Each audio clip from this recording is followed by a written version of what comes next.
Hyderabad Kukatpally police station పరిధిలో జరిగిన రేణు అగర్వాల్ హత్య కేసును పోలీసులు ఛేదించారు. ఇద్దరు నిందితులను జార్ఖండ్లో అదుపులోకి తీసుకొని హైదరాబాద్కు తరలిస్తున్నారు.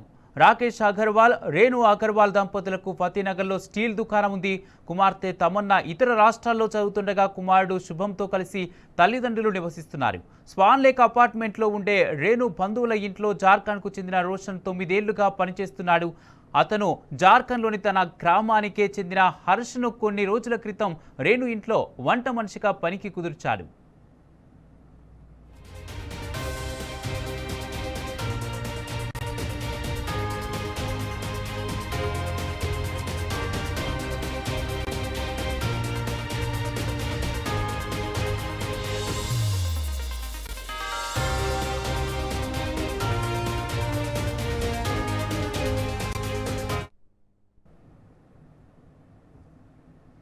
రేణు హత్య జరిగిన రోజు ఉదయం రాకేష్, శుభం తమ దుకాణానికి వెళ్ళక ఇంట్లో రేణు ఒక్కరే ఉన్నారు. సాయంత్రం 5ంటికి భర్త, కుమారుడు ఫోన్ చేసినా ఆమె స్పందించలేదు.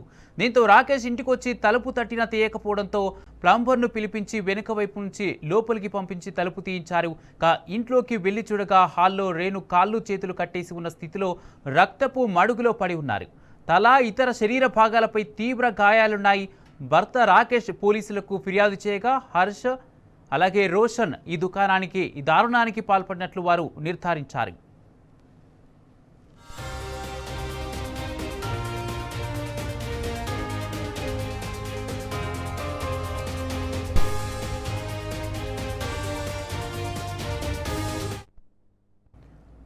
రేణు అగర్వాల్ను నిందితులు తాళ్లతో కట్టేసి డబ్బులు, నగలు ఎక్కడున్నాయో చెప్పాలంటూ చిత్రహింసలు పెట్టినట్లు తెలుస్తుంది.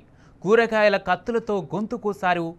కుక్కర్లో తలపై గట్టిగా కొట్టడంతో ఆమె చనిపోయారు. ఇంట్లోని లాకర్లను బద్దలు కొట్టి అందిన కాడికి డబ్బు, నగలు సూట్ కేసులో సర్దుకున్నారు. ఖాళీ చేతులతో వచ్చిన ఇద్దరు సూట్ కేసులతో తిరిగి వెళ్ళినట్లు సీసీ కెమెరాలో రికార్డైంది. హత్య చేసిన తర్వాత రక్తపు మరకలతో ఉన్న బట్టలను ఇంట్లోనే వదిలేసి స్నానం చేసి వేరే బట్టలు వేసుకున్నారు. ఇంటికి తాళం వేసి రాకేష్ కుటుంబానికే చెందిన స్కూటీపై పరారయ్యారు. నిందితుల కోసం పోలీసులు 5 బృందాలతో గాలించారు. తాజాగా జార్ఖండ్లో వారిని అదుపులోకి తీసుకున్నారు.